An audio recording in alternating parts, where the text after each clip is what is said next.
السلام علیکم محترم ناظرین و سامعین، امید ہے اب اللہ تعالیٰ کے فضل و کرم سے بخیریت ہوں گے۔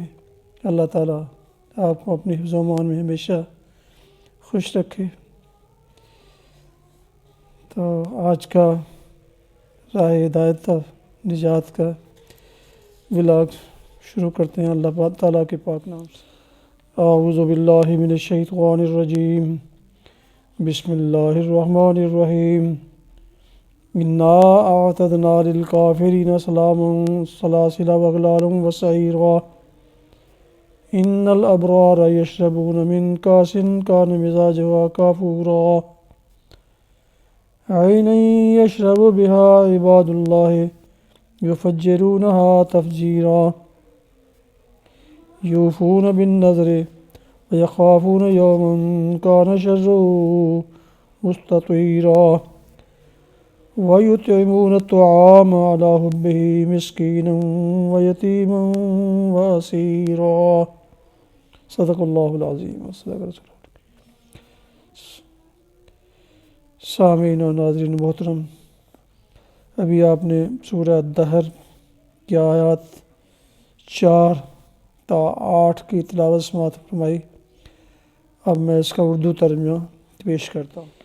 انا اعتدنا للکافرین،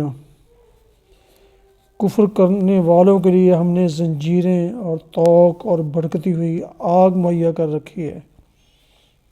نیک لوگ جنت میں شراب کے ایسے ساغر پئیں گے جن میں آب کافور کی آمیزش ہوگی۔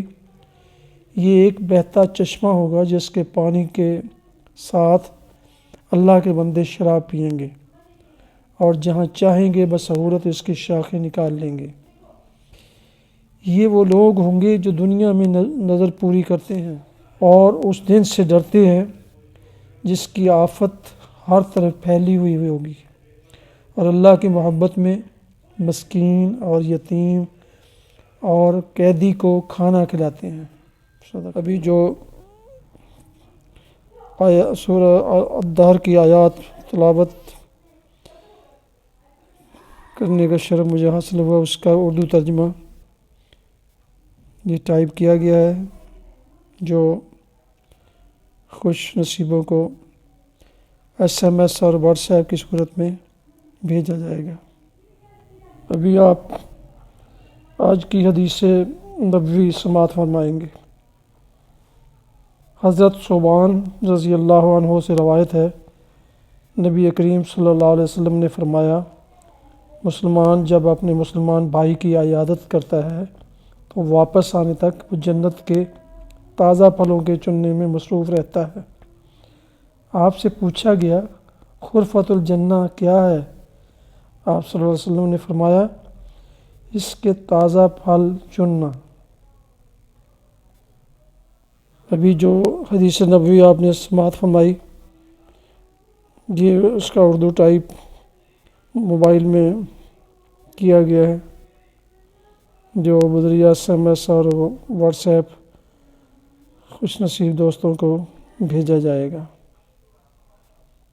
تو ناظرین سامعین محترم، یہ تھا آج کا راہ ہدایت اور نجات کے سلسلے کا پروگرام۔ آپ سے گزارش ہے کہ آپ کے نئے آنے والے دوست اس YouTube چینل کو سبسکرائب کریں اور ساتھ بیل آئیکن کو پریس کرنا نہ بھولیں تاکہ آپ کو آئندہ کے نوٹیفیکیشن باقاعدہ ملتے رہیں۔ اگر دل چاہے تو لائک بھی کر دیں۔ اللہ تعالیٰ آپ کو اپنی حفظ و امان میں خوش رکھے۔ اللہ تعالیٰ آپ کا حامی و ناصر ہو۔ السلام علیکم ورحمۃ اللہ وبرکاتہ۔